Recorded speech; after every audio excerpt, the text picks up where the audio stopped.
એક સમજ આવી જાય ને તો ઘણી સમસ્યાઓનું સમાધાન થઈ જાય.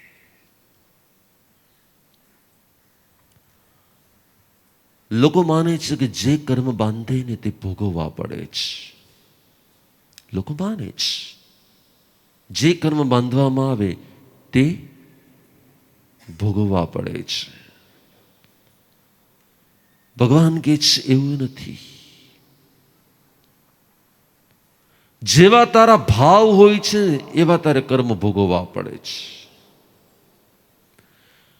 જેવા કર્મ બાંધ્યા હોય એવા નથી ભોગવવા પડતા, પરંતુ ભોગવતી વખતે તારા જેવા ભાવ હોય ને એવા તારે ભોગવવા પડે છે.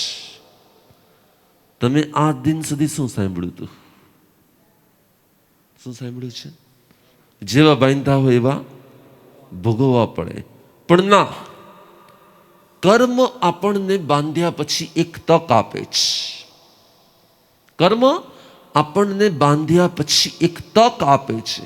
અને હા, તમે કેવી રીતે કર્મ બાંધ્યા છે ને તેના પરથી તમને એ તક વધારે મળતી હોય છે. તમે કોઈને એક લાફો મારી દીધો, માનો કે દીકરાએ કંઈ તોફાન કર્યા છે અને તમે એને એક લાફો મારી દીધો. હવે તમારે સામે અસહતા ભોગવવી પડશે એવા કર્મનો શું થઈ ગયો છે? બંધ થઈ ગયો છે. પણ શું હવે ભોગવતી વખતે અસહતા આવશે કે નહીં આવે? કર્મ ભોગવવા પડશે, કેમ કે કર્મ બંધાય છે એટલે કર્મ ભોગવાય છે. કર્મનો નેચર બંધાય છે તો નેચર ભોગવાય છે કે નેચર ચેન્જ થઈ શકે છે. તમે લાફો માર્યો છે એટલે કર્મનો નેચર કેવો બન્યો છે? અસાતા બન્યો છે કે સાતા બન્યો છે? અને તમે એને બહુ પ્રેમથી, બહુ વાલથી, બહુ કેરથી તમે એની સંભાળ રાખી છે તો કર્મનો નેચર બન્યો છે સાતાનો. જેવા આપણા ભાવ હોય છે કર્મ એનો નેચર બનાવી દે છે. જેવા આપણા ભાવ હોય છે કર્મ એનો નેચર બનાવી દે છે. કેમ કે કર્મ હંમેશા બ્લેન્ક હોય છે. કર્મ બધા જ સરખા હોય છે. જેવા આપણા ભાવ હોય છે એ ભાવનું રિફ્લેક્શન શેમાં આવતું હોય છે? કર્મમાં આવતું હોય છે. કર્મ તો લોટ જેવા છે. કર્મ તો લોટ જેવા છે. હવે લોટમાંથી તમારે શું બનાવવું છે? પૂરી બનાવી છે કે ભાખરી બનાવી છે કે થેપલા બનાવવા છે કે જે બનાવવું છે એ તમારા ભાવ ઉપર આધારિત રાખે છે. કર્મ તો માત્ર રો મટીરિયલ હોય છે. કર્મ તો રો મટીરિયલ હોય છે. હવે રો મટીરિયલમાં નેચર નાખવો એ તમારા નેચર સાથે કનેક્ટ કરે છે. તમે શું ભાવ કર્યા હતા? માનો કે તમે 2 લાફા મારી દીધા છે એટલે હવે તમને પણ શું મળવું જોશે? 2 મળવા જોશે કે અનેક મળવા જોશે? તો કર્મનો પાછો એક નેચર છે. કર્મનો નેચર છે પ્રવૃત્તિ અલ્પ હોય છે અને રિઝલ્ટ અનેક હોય છે. બીજ એક વવાય છે પણ ઉગે ને ત્યારે ફ્રૂટ એક જ ઉગે છે કે ઘણા બધા ઉગે છે? ઘણા બધા ઉગે છે. એમ લાફા 2 જ છે, પરંતુ જ્યારે એ ઉદયમાં આવે છે, જ્યારે ભોગવવાનો સમય આવે છે ત્યારે માત્ર 2 હોય છે કે અનેક હોય છે? શું હોય છે? અનેક હોય છે. અને જ્યારે અનેક આવે છે ત્યારે આપણને એમ થાય કે મેં આટલું બધું કોને દુઃખ આપ્યું હશે? મેં આટલી શું તકલીફ આપી હશે? મારી તકલીફ દૂર થતી જ નથી. કેટલો વર્ષ, કેટલો ટાઈમ? હવે તો કઈ લિમિટ હોય ને. પણ ના, ભગવાન કહે છે એક ક્ષણની એક્શન અનેક વર્ષોના વર્ષો સુધી રિએક્શન આપે છે. एक पल की एक्शन और सालों के सालों तक का रिएक्शन आता है. लेकिन हम बंद के समय में जागरूक नहीं होते हैं. कर्म बंद के समय में जागरूक नहीं होते. इसलिए जब भुगतने का समय आता है ना तब हमें लगता है कि हमने कितने बांधे होंगे, हमने क्या किया होगा, ऐसा क्या किया होगा. आपने तो बहुत थोड़ा सा किया था, लेकिन बहुत थोड़ा करने के बाद भी उसका जब रिजल्ट आता है ना तो अनेक गुना होकर आता है. आपने 2 चांटे लगाए हैं आपके बेटे को, बहुत बार लगा दिए होंगे, बहुत बार लगा दिए, और जितनी बार लगाए हैं उसको वेदना दी है, उसको पीड़ा दी है, उसको तकलीफ दी है। उसके बाद में आपकी सोच में क्या आया था? आपकी सोच में क्या आया था? अच्छा किया कि बुरा किया? मोस्टली जब हम कोई भी रॉन्ग एक्शन करते हैं ना, उसके बाद में हमारे अंदर में वो रॉन्ग एक्शन, मैंने रॉन्ग की है, ऐसी फीलिंग्स आती है कि हमने राइट ही किया है, ऐसी फीलिंग्स आती है। हमको लगता है कि हमने राइट ही किया है। तो होता क्या मालूम है? एक्शन के कदम होते हैं 2 चांटों के, लेकिन उसके साथ में इमोशन जुड़ जाता है। कौन सा इमोशन? मैंने राइट ही किया है। जब तक स्टिक नहीं होते उसके ऊपर, तब तक वो सुधरता ही नहीं है, तब तक उसमें चेंज आता ही नहीं है। इसलिए आपने एक्शन भी कर डाली, और एक्शन के साथ में आपने इमोशन भी स्ट्रांग बना दिए। भगवान ने कहा कि एक्शन के कर्म अल्प होते हैं, लेकिन action plus emotion, action plus emotion, तो कर्म कौन से हो जाते मालूम है? कर्म बहुत ही स्ट्रांग हो जाते हैं। जिसमें हमारा इमोशन नहीं जुड़ा होता है ना, उसके कर्म बहुत स्ट्रांग नहीं होते। मानो कि आपने बाजार में से कोई एक चप्पल या शूज या कुछ लिया है, और उसकी वो ज्यादा वैल्यू नहीं है, और आप यहां पर आए और यहां पर आपके चप्पल कोई ले गया, आपका इमोशन बहुत नहीं जुड़ा था, तो फिर क्या होगा मालूम है? गया ठीक है, બહુ મોંઘા નતા, બહુ કઈ એવું નતું, ગયા तो ठीक છે। पर अभी मानो कि आपने 2-3 हजार 5 हजार के 10 हजार रुपए के लिए होते और आपको बहुत पसंद होते हैं, और फिर वो यहां से गए, क्या होता? आपके इमोशन में क्या होता? थोड़ी देर के लिए होता कि बहुत लंबे टाइम तक होता, बहुत लंबे टाइम तक, और सिर्फ आपको ही मालूम होता कि आप औरों को भी मालूम करते हैं। अरे અહીંયા ગયા તા પણ અમારા ચપ્પલ, અમારા શૂઝ અહીંયા ગયા તા પણ આમથી, તું ध्यान રાખજે, હવે તું તો ત્યાં कैसो के नहीं गए, कैसो के? जो एक्शन में हमारा इमोशन मिक्स नहीं होता ना, वो लॉन्ग टाइम तक हमारे मन में नहीं रहते। लेकिन जो एक्शन के साथ हमारे इमोशन जुड़ जाते ना, वो हमारे मन में बहुत लॉन्ग टाइम तक रहते। भगवान ने कहा यही सेम सिचुएशन कर्मों में भी आ जाती है। कर्मों की 2 अवस्था होती है, निद्दत कर्म और निकाचित कर्म। जो कर्म सिर्फ एक्शन के होते हैं उसे निद्दत कर्म कहते हैं, और जो एक्शन के साथ इमोशन जुड़ जाते हैं तो वो जो कर्मों का बंधन होता है उससे कहा जाता है निकाचित। ये 2 समझने जैसी बात है, निद्दत और निका। क्यों समझना चाहिए दोनों बातों को?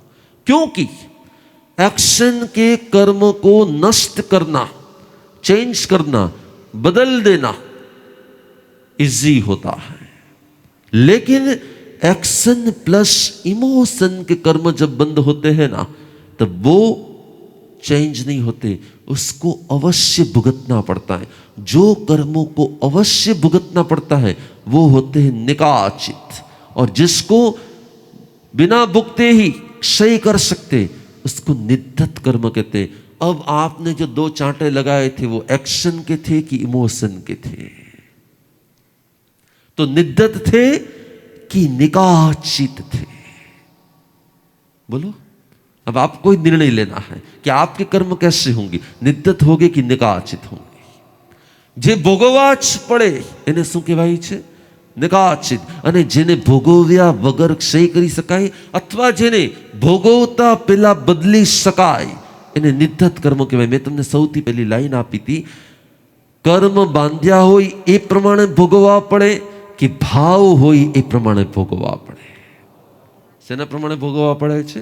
ભાવ પ્રમાણે ભોગવવા પડે છે। બાંધ્યા હોય એ પ્રમાણે ભોગવવા નથી પડતા, ભાવ હોય એ પ્રમાણે ભોગવવા પડે છે। બાંધવામાં તો 2 લાફા જ માર્યા હતા, પરંતુ એની પછી હા જોયું ઠેકાણે તો જ આવે છે, તો જ એની બુદ્ધિ બરોબર ચાલે છે, તો જ કામ કરે છે। એને ન પડે ને ત્યાં સુધી તો આવું કેટલી વાર બોલ્યા હશો। અને એનાથી શું થયું? તમારી એક્શન પ્લસ શું થઈ ગયા? ઇમોશન। એટલે હવે તમારે જ્યારે એ કર્મ ભોગવવા પડશે ત્યારે લોંગ હશે કે શોર્ટ હશે? લોંગ હશે। સ્ટ્રોંગ હશે કે વીક હશે? એ નિત્યત હશે કે નિકાચિત હશે? ક્યાં હશે? નિકાચિત હશે. અને એટલે જ તમારે એક સમજવા જેવી એક બહુ મજાની વાત કહી દઉં. પ્રાણી લોકના પ્રાણીઓ અને મનુષ્ય લોકના મનુષ્યો, આ બેમાંથી વધારે કર્મો નિકાચિત કોણ બાંધે?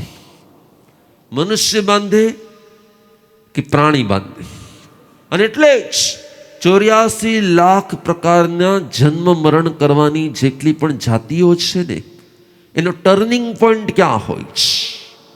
એનો ટર્નિંગ પોઈન્ટ મનુષ્યમાં હોય. કેમ કે મનુષ્ય જ પોતાની લાઈફમાં ઇમોશનને કારણે અલગ અલગ અલગ અલગ પ્રકારના કરોડો ટાઈપના કર્મોને બંધ કરી લે છે. પ્રાણી જગતના પ્રાણીઓના ઇમોશન એટલા બધા સ્ટ્રોંગ નથી હોતા, એટલે એક્શનના કર્મો બાંધે છે, પરંતુ ઇમોશનના કર્મોથી બાંધતા. જ્યારે મનુષ્ય શેના કર્મો વધારે બાંધે છે?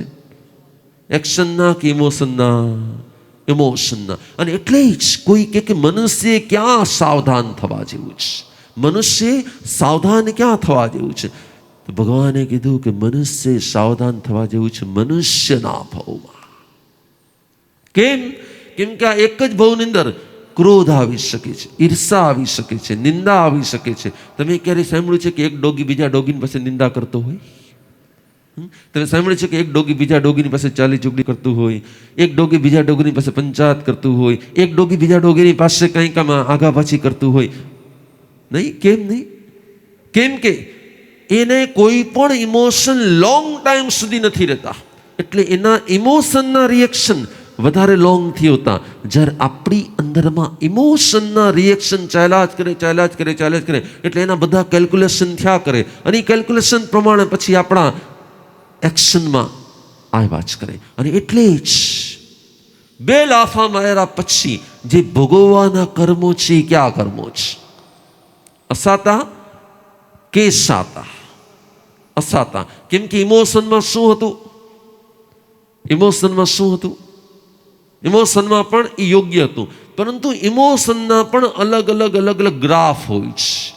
થોડાક ઇમોશન હોય, થોડુંક વધારે ઇમોશન હોય, થોડુંક ઓર ઇમોશન હોય. તમને પણ તમારી ફિલિંગ્સ લેવલ ખબર પડતા હશે. ક્યારેક તમે ગુસ્સે થાવ તો થોડાક થાવ, ક્યારેક થાવ તો થોડાક વધારે થાવ, ક્યારેક થાવ તો ઓર વધારે થાવ, અને ક્યારેક થાવ તો બરાબર. તો એના પણ પાછા અલગ અલગ લેવલ હોય. માનો કે તમે ગુસ્સો કર્યો અને 2 લાફા મારી દીધા, પછી કીધું ઠીક છે, ઠેકાણા રહીએ એટલે બસ, આપણે બીજું કાંઈ નથી. હવે એ કર્મો જે તમારા બંધાણ, એમાં ઇમોશન તમારા અમુક લેવલના જ બંધાણા છે. ત્યાર પછી તમે જેવા ફ્રી થયા ને તમારી અંદરમાં ચેન્જ આવ્યું કે મારે એને મારવું નહોતું જોતું, મારે એને ખીજાવવું નહોતું જોતું, મારે એને કેવું નહોતું જોતું. કદાચ કેવું પણ હતું તો સ્ટ્રીક થવું હતું, પણ મારે હાથ નહોતો ઉપાડવો જતો. મેં એને આમ કર્યું ની રોંગ હતું. એટલે હવે શું થશે ખબર છે? તમારા જ ઇમોશન સાથે ફાઇટ કરશે. તમારા જ ઇમોશન તમારા ઇમોશનનો પશ્ચાતાપ કરશે. તમારા જ ઇમોશનને રોંગ માનશે. અને જેવી તમારા ઇમોશનની અંદર પશ્ચાતાપ આવી ગયો, પ્રતિક્રમણ આવી ગયું, તમારી અંદરમાંથી એ ફિલિંગ્સ આવી ગઈ કે મેં ખોટું કર્યું હતું, એટલે હવે શું થશે? હવે જે કર્મો તમે બાંધ્યા હતા એવા જ ભોગવવા પડશે કે ચેન્જ થઈ જશે? અને જેવા બાંધ્યા હોય એવા ભોગવવા ન પડે અને એમાં ચેન્જ થાય, એને સંક્રમણ કહેવાય છે. સંક્રમણ એટલે કન્વર્ટ. સંક્રમણ એટલે આમાંથી આમાં કન્વર્ટ. સંક્રમણ એટલે એનો નેચર બદલાઈ જાય. અને આ જે એક આર્ટ એવી છે જે સમજથી આપણે કરી શકીએ એમ છે. ક્યારેક ઉતાવળમાં આવી ગયા અને ગુસ્સો થઈ ગયો, ક્યારેક ઉતાવળમાં આવી ગયા આપણાથી કહેવાઈ ગયું, ક્યારેક ઉતાવળમાં આવી ગયા અને મરાઈ ગયું, ક્યારેક ઉતાવળમાં આવી ગયા તમારાથી કંઈક બની ગયું. પણ ઉતાવળનું રિએક્શન બહુ મોટું આવવાનું છે. પરંતુ હવે આને શું કરવાનું? રિએક્શનને રિવર્સ લેવાના. શું કરવાના? ઇમોશનની ગાડી રોંગ ટ્રેક પર ગઈ છે, હવે એને શું કરવાની? બોલો. હવે એને રિવર્સ લેવાની. અને જો તમે રિવર્સ લ્યો તો તમારું ડેસ્ટિનેશન બદલાઈ જાય કે ના બદલાઈ જાય? જો એ જ ટ્રેક પર તમારી ગાડી આગળ વધી ગઈ તો તમારું ડેસ્ટિનેશન અલગ હશે, પણ જો તમે રિવર્સ લઈ લીધું તો પાછું તમે બદલી શકશો કે નહીં બદલી શકો? યસ. કર્મ સિદ્ધાંત સમજવાનો હેતુ શું છે? કર્મ સિદ્ધાંત સમજવાનો હેતુ શું છે? કે આપણે રિવર્સ આવી શકીએ છીએ. આપણે રિવર્સ આવી શકીએ છીએ. એક્શન વખતે એલર્ટ રહેવું, એક્શન વખતે એલર્ટ રહેવું એ સાધક દશા છે. પણ એક્શન વખતે એલર્ટ ન રહી શકાય. માનો કે તો શું કરવાનું? રિએક્શનની પહેલા રિવર્સ આવી જવાનું. એટલે શું? એટલે શું? આપણે ખબર છે કે હવે આ ભૂલ તો થઈ ગઈ છે, મિસ્ટેક તો થઈ ગઈ છે, લાફો મરાઈ ગયો છે, એના ઉપર ગુસ્સો થઈ ગયો છે, એને કહેવાય તો ગયું જ છે. કદાચ માનો કે અડધી કલાક પછી રિયલાઇઝ થાય, ક્યારેક કલાક પછી રિયલાઇઝ થાય, ક્યારેક 2 કલાક પછી રિયલાઇઝ થાય. કેટલી વારમાં રિયલાઇઝ થાય તો રિવર્સ થઈ શકે? કેટલી વારમાં रियलाइज થાય तो रिवर्स થઈ શકે? मालूम है आपको कितनी देर में रिवर्स हो सकता है? भगवान ने कहा रिवर्स होने का एक टाइम होता है संध्या समय. संध्या समय जब वो दिन बदलने वाला है ना, जब वो दिन बदलने वाला है उसके पहले आप रिवर्स ले लो. उसको कहा जाता है संध्या समय. इसीलिए प्रतिक्रमण का समय होता है संध्या का, रिवर्स लेने का समय. यदि आप संध्या के समय में रिवर्स नहीं ले पाए तो भगवान ने कहा पक्ष संधि के दिन में आपको रिवर्स ले लेना चाहिए. पक्ष संधि का दिन होता है पाखी का दिन, पक्षी का दिन. इसलिए हम पक्षी को प्रतिक्रमण करते हैं, इसलिए हम रिवर्स ले सकते हैं उस दिन में. तो हमारे कर्म और भी रिवर्स आ सकते हैं. यदि हमने तब भी अपने कर्मों को रिवर्स नहीं लिया तो भगवान ने कहा 4 मंथ का जो संधि दिन होता है ना, उस दिन आपको रिवर्स लेना है. इसलिए इन्हें चौमासी पाखी कहवाय छे. और यदि तब भी नहीं कर पाए, भगवान का आपको एक लास्ट मौका दिया जाता है. कौन सा? संवत्सरी. संवत्सरी क्या होता है? 1 साल से दूसरे साल का संधि दिन. 1 साल से दूसरे साल का संधि दिन, उससे संवत्सरी का, जिससे संवत्सरी के दिन भी रिवर्स आ गए ना तो भगवान का रिवर्स आ सकते हैं लास्ट डे. और फिर भगवान का अब नॉन रिवर्सेबल हो गए. अब वो कर्म नॉन रिवर्सेबल हो गए. अब वो क्या हो जाएगा? उसको भुगतना है, भुगतना है, भुगतना है, भुगतना है और भुगतना ही है. तो कर्मों जब बांधते हैं वैसे ही भुगतने पड़ते हैं कि चेंज आ सकता है? कैसे चेंज आ सकते हैं? यदि मानो कि आपने जैसे ही पश्चाताप किया ना तो कर्मों तो आपको भुगतने हैं, लेकिन असाता कन्वर्ट हो जाती है किसमें? साता में, जिसको कहा जाता है संक्रमण. जिसको कहा जाता है संक्रमण. તમે બાંધા હતા અસાતા વેદની, પણ તમને જ્યારે ભોગવાનો સમય આવશે ને ત્યારે તમને સામે ચાલીને વાલ મળશે. આપ્યો તો લાફો, પણ મળશે શું? પ્રેમ મળશે. હું એક સમજવા જેવી વાત કરું છું. આપ્યો તો શું? લાફો, પણ હવે ભોગવવાના વખતે શું મળવાનું છે? તો કે ભોગવવાના સમયે પ્રેમ મળવાનો. શું કામ પ્રેમ મળવાનો જ? કેમ કે તમે કર્મોનું શું કરી દીધું છે? સંક્રમણ કરી દીધું છે. પણ હવે એવું નહીં કરતા હો. શું? હવે એવું નહીં કરતા હો. એક કામ કરી, પહેલા લાફાના ટાઈમે લાફો મારી દેવાનો, પછી ગુરુદેવે કીધું છે ને ગાડી પહેલા ચલાવી લેવાની રોંગ ટ્રેક પર, પછી રિવર્સ ગેર આપી દેવાનું, અને ફરી પાછું આપણે ઇન્ટેન્શન પૂર્વક જો તમે આવું કરશો તો ગાડી રિવર્સમાં નહીં આવી શકે. પણ તમારી અંદરમાંથી સહજ પશ્ચાતાપ થઈ રહ્યો છે, સહજ ફિલિંગ્સ થઈ ના મેં રોંગ કર્યું છે, મારે રિવર્સ આવવા જેવું છે. તો શું થશે? અસાતા રૂપમાં ભોગવી. અને એટલે જ ભગવાને કીધું છે કે તમારી એક્શન સાથે તમારા ઇમોશન વધારે હોવા જોઈએ કે ઓછા હોવા જોઈએ? કોઈએ મને પૂછ્યું, ગુરુદેવ સંસારમાં રહીને ધર્મ ધ્યાન કરવાનો ઉપાય બતાડો ને. મને પૂછ્યું કે સંસારમાં રહીને ધર્મ ધ્યાન કરવાનો ઉપાય બતાડો ને. મેં એમને કીધું કે એક્શન કરવી પડે એ તમારી સંસારની રિસ્પોન્સિબિલિટી છે. શાક સુધારવું પડે, રિસ્પોન્સિબિલિટી છે. છોકરાને નવડાવવું પડે, ઓકે, રિસ્પોન્સિબિલિટી છે. બિઝનેસ કરવો પડે, રિસ્પોન્સિબિલિટી છે. સંસાર ચલાવવો પડે, તમારી રિસ્પોન્સિબિલિટી છે કે નથી? તો કે સંસારમાં એક્શન કરવી પડે બધી જ, એ તમારી રિસ્પોન્સિબિલિટી છે, પણ ઇમોશન કરવા પડે એ તમે કરો છો કે કરવા પડે? બોલો. એક્શન પ્લસ ઇમોશન કરવા પડે કે ન કરવા પડે? એ તમારાથી થઈ જાય છે. એટલે યાદ રાખજો, એક્શન સંસાર નથી, ઇમોશન સંસાર છે. એક્શન સંસાર નથી, શું છે? ઇમોશન સંસાર છે. અને એટલે જ તમને ખબર હોવી જોઈએ કે સાધુનું જીવન અને શ્રાવકનું જીવન બેમાં ફરક શું હોય? ખાવાનું તમારે પણ છે ને અમારે પણ છે, પહેરવાનું તમારે પણ છે ને અમારે પણ છે, જીવવાનું તમારે પણ છે ને અમારે પણ છે.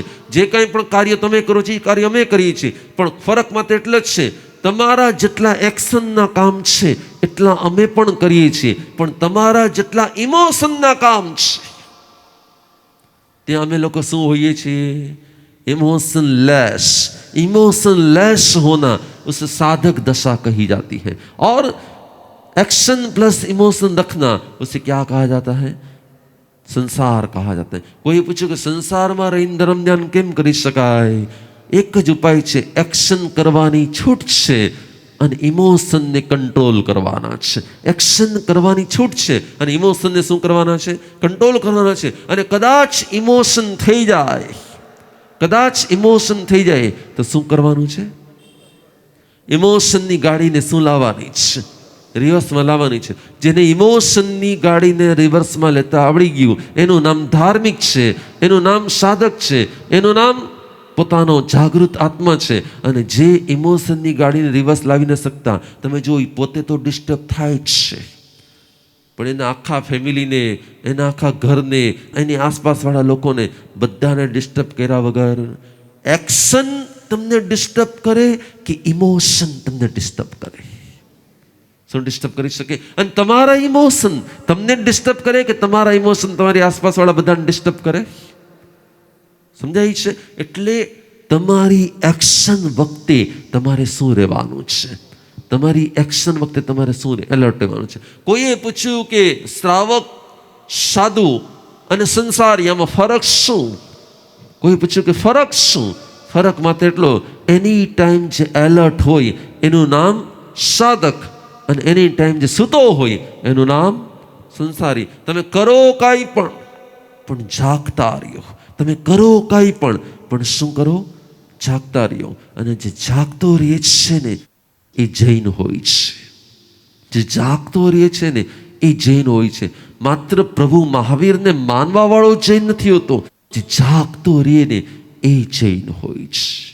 અને તમને ઘણી વાર એવું લાગે, ઓકે સાંભળીએ છીએ, પણ આ સાંભળેલું ક્યાંક ને ક્યાંક જોજો, હવે જ્યારે પણ વિકરણ લાફો મારવા જશે કોણ યાદ આવશે?